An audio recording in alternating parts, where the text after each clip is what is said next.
How do you find the resources, the evidence, or justify why you're saying no to your care provider in terms of an induction, a C-section, or any medical procedure? Okay, first of all, you don't need to go and get a whole bunch of information. Every single time that you go out and try to find evidence, articles, information, or try to come up with all the reasons why you're saying no to something, you are inviting in the energy for your care provider to invalidate you, to pick apart your reasoning, to counter with their own research, to tell you, I have been in this for 20 years and I know more than you, and to otherwise undermine your confidence. This is something that I actually learned inside of a toxic relationship, where I used to come up with every single reason to try to get my partner to change. I would speak from my heart. You are hurting me. He didn't care. I would speak from logic. This article says this. This is what you're doing. It's not okay. Maybe if you see that I've got the scientific background and backing up all of the stuff that I'm saying, maybe then you'll understand. No. Maybe if I go into the mom groups and I ask the question in the mom groups, is this actually a big deal? Or is my partner right and I should be cleaning the house? Let's see what all these moms say about how they get all these things done. That doesn't work either. So it doesn't matter if you go into the mom groups and you say, hey, has anybody ever refused this test? Because even if they all say, oh yeah, I've refused this test, and you go and say, well, other people have declined this test, I don't see why I can't. Whoever you're trying to justify this with and say, well, everybody else is doing it, they're going to be like, well, those people don't seem to understand, and I'm a doctor and I'm saying this. It's not going to work.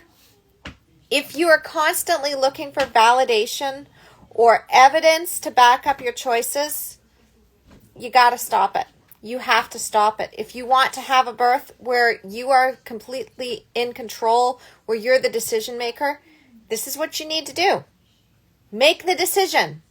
That's it. That's all you have to do is just make the decision. I have decided this. This is my backup plan in case this happens. But otherwise, I am moving towards this. This is what is true for me. As long as this is what is true for me, I am not going to even look at this thing over here.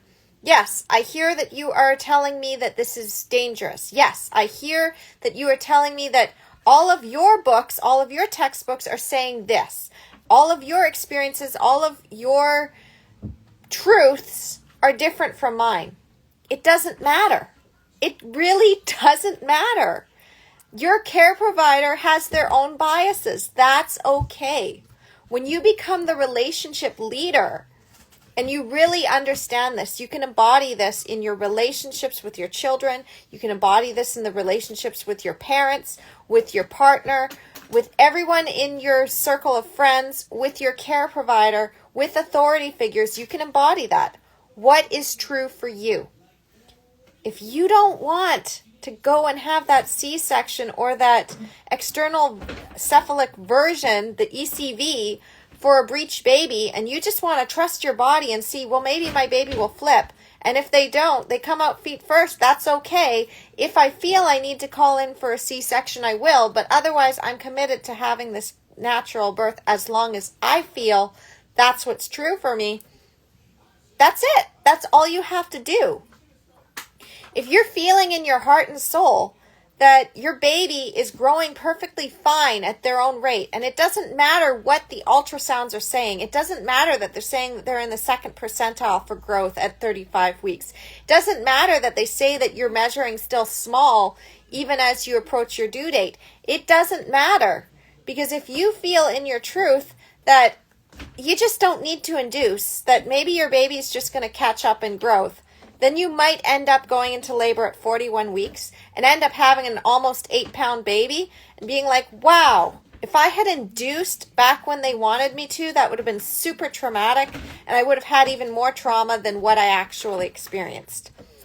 If you feel that just because someone says you have high blood pressure and gestational diabetes, and they say, well, you'll have to go into a labor by a certain point, and we're going to have to induce you and have to control it, and that doesn't feel true for you, you don't have to do it. And that's what Jenny did. She's like, that's not true for me. And as long as this isn't true for me, it doesn't matter. I don't need to justify it. I don't need to go out and give all this evidence and information.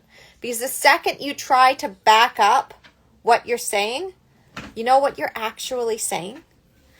You're saying, I'm not confident enough to just say no. I'm not confident enough in myself and in my truth to just say no to this, that this isn't what's going to work for me and that I'm going to work towards it. I have to come up with all these reasons to make it so, to make you justify my choice, because I need to be validated in my choice. You don't have to be validated in your choice. If you want to be validated in your choice, go talk to a doula who understands you. Go talk to a mom in a mom group. Go talk to your partner. If they already have understood and they believe in you, talk to the people who believe in you. Because they're going to remind you and they're going to say one thing. If they truly believe in you, they're going to say one thing to you. This is what all coaches say. This is what my friends have said to me. It's like, you already know.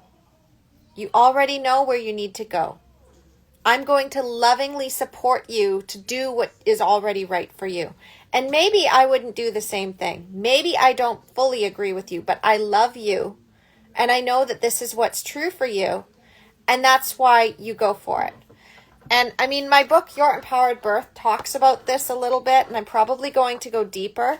Make sure you're liking and following these videos as well, because I'm going to be sharing more on the channel. Let me know if you have any questions, if there's something burning that you really want to have help with. That's what I'm here for. Normally, I mind questions in the mom groups. I see things, or there's a conversation I get into with someone, and it just sparks my inspiration. But I would love to get that here as well. I got to go and teach my daughter how to spell the word the. I will talk to you soon. Love you. Bye.